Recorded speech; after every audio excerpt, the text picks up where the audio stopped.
A man rescued a baby bobcat and nurtured it. Regrettably, because of challenging life situations, they were forced to separate. After 8 exhausting years, the man re-entered the bobcat's habitat. But the predator's surprising response stunned everyone present since he was a child. James Miller had envisioned a career involving wild animals. He was raised on a ranch in Wyoming, where he was consistently around different animals. His parents fostered his passion for nature and frequently brought him on hikes through the nearby wilderness. After completing high school, James registered at the University of Wyoming to pursue wildlife biology. He approached his studies with immense passion, dedicating considerable time to reading and working in labs throughout summer breaks. James volunteered at a nearby wildlife rehabilitation center assisting in the care of animals. Upon finishing his studies, James secured a position as a guide at Yellowstone National Park. He was excited to have the chance to watch wildlife each day. James guided visitors on tours, sharing information about the park's plants and animals. One day, while on a typical tour, James spotted something odd in the distance in the long grass. He noticed some motion, requesting the male tourists to remain in the Jeep. James cautiously approached what he found, which amazed him. It was a small bobcat cub abandoned by its mother. James scanned the area for any adult bobcats but found none. The cub was by itself and appeared quite frail and starving. James realized that it could not endure without assistance. Without a second thought, he chose to rescue the small child, softly enclosing the cub in his jacket. James went back to the Jeep with the tourists. He outlined the scenario and requested that they remain. The group comprehended the situation and even assisted in making the small traveler more comfortable upon arriving back at the visitor center. James promptly reached out to the park's veterinary service. The veterinarians assessed the cub and determined that it was critically malnourished and dehydrated. They decided to move it to the closest wildlife rehabilitation center. James offered to go with the cub to the facility. As they traveled, he embraced him, attempting to soothe him. The cub felt afraid, but slowly began to trust James. He called him Max. Influenced by a cherished book from his youth at the rehab facility, Max was assigned to a unique area for young carnivores. James requested approval to remain and assist with his adjustment. The Sense Administration, impressed by his dedication and expertise, consented. The initial days were particularly challenging. Max was fearful of his new environment and declined to eat. James devoted nearly all his time to him patiently, attempting to earn his trust. He nourished him using a bottle filled with a unique formula that resembled the composition of bobcat milk. Slowly, Max began to become familiar with James. He let him stroke him and joyfully frolicked with him. James was thrilled to witness the cub growing more lively and inquisitive. He chatted with him, shared tales, and even sang gentle melodies to calm him. Weeks went by, and Max developed. He increased in both weight and strength. James instructed him on all that.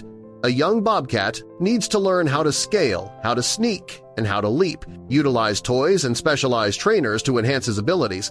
James realized that he couldn't be Max's sole caregiver all the time. He began slowly familiarizing him with other employees at the center. This was challenging. Max felt envious and wanted to keep everyone away from him. Besides, James, when Max reached 6 months of age, he was transferred to a bigger enclosure that allowed him to move around more and discover his environment. James kept visiting him daily, but now aimed to grant him greater independence. The center housed additional bobcats, and James gradually started to introduce Max to them. Initially, he feared his fellow bobcats, but as time went on, he grew curious about them. He especially adored a young female bobcat called Luna. Days became months and months transformed into years. Max developed into a robust and nimble adult bobcat. His fur turned glossy and smooth, and his look became assured and keen. James felt a sense of pride in the bobcat he had transformed into. Even though Max didn't require constant care anymore, the connection between him and James stayed incredibly strong whenever he arrived at his enclosure. Max welcomed him. Happily, he let James stroke him and occasionally played with him just as he did when he was younger. James persisted in his role at the center. Now, as a specialist in large predators, he took part in multiple research initiatives and wildlife preservation efforts. Max's tale motivated him to pursue new objectives. One day, James got a distressing call from his mother. His father had fallen gravely ill and required constant attention. James realized he needed to return home, but the idea of leaving Max shattered his heart. James took a considerable amount of time to explain to Max that he had to go. Certainly, the Bobcat was unable to grasp the words, yet it appeared as if he sensed his sorrow on the final day prior to his departure. James devoted several hours to being with Max, simply sitting beside him and observing the sunset when he departed. James wished he could come back in a few months. He coordinated with his co-workers to have them send him pictures and videos of Max. James thought their connection would endure the distance. Yet life frequently unfolds. Unexpectedly, his father's situation ended up being more severe than first believed. He needed continuous assistance, and James couldn't abandon his parents. In that circumstance, days transformed into weeks. Weeks became months, and months evolved into years. James attempted to maintain contact with the center, but it grew harder each day. Being a nurse and looking after his father consumed all his time and energy in the middle. Max struggled to cope with the separation. Initially, he persistently looked for James, walking around his enclosure and paying attention to every noise when he failed to show up. Max grew anxious and annoyed. The center staff attempted to soothe Max. They provided him with his favorite toys and organized additional activities. Yet Max stayed uninterested in everything. He spent hours in the distant corner of his pen, fixated on one spot. Slowly, Max's conduct started to alter. He began barking at the caretakers and rejecting food. The veterinarians were concerned about his health. Max had clearly lost weight, and his fur had turned lackluster. The management of the center sought a remedy. They brought in an animal behavior specialist to assist Max in adapting. Yet all attempts proved futile. The Bobcat was not interested in speaking with anyone in the meantime. James persisted in looking after his father. His state would get better, then decline once more.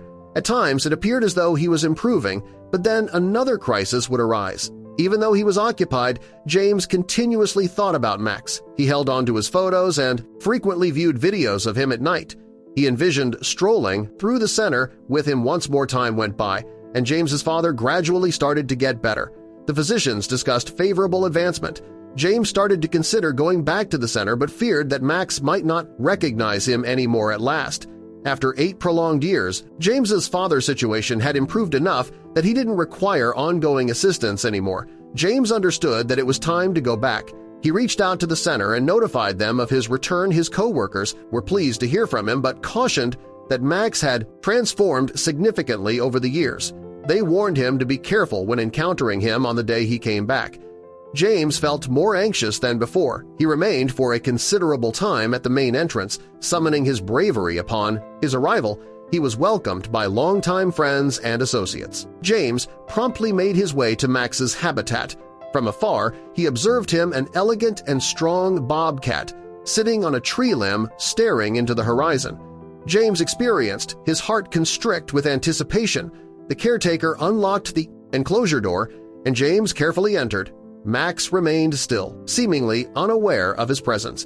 James gradually drew near, softly uttering his name. Abruptly, Max swiveled his head and gazed directly at James. His eyes reflected astonishment and incredulity. He gradually descended and moved a short distance. Toward James, James stood still, uncertain of what to anticipate. Max approached nearer, intently observing him. He inhaled deeply, as if attempting to detect a known aroma. James remained motionless, hardly inhaling, when suddenly Max emitted a soft growl and jumped at James. However, instead of launching an attack, he merely rested his paws on James's shoulders just as he had done in his youth. James embraced him, pressing his face into his fluffy coat. Tears ran down his face as he petted Max. "I missed you dearly, my boy," he murmured. The bobcat softly purred back, almost as if to express that he missed him as well. The center personnel observed in astonishment. Nobody anticipated Max to respond this way. After all those years apart, it was a genuine miracle. From that moment forward, Max appeared to regain his vitality. He once more took an interest in his surroundings, joyfully engaged with the caretakers, and resumed socializing with the other bobcats. He particularly bonded with Luna, the same bobcat he had admired in his younger years. James felt glad to find that Max was no longer by himself. James went back to his job at the center. He now looked after not just Max but also various other animals.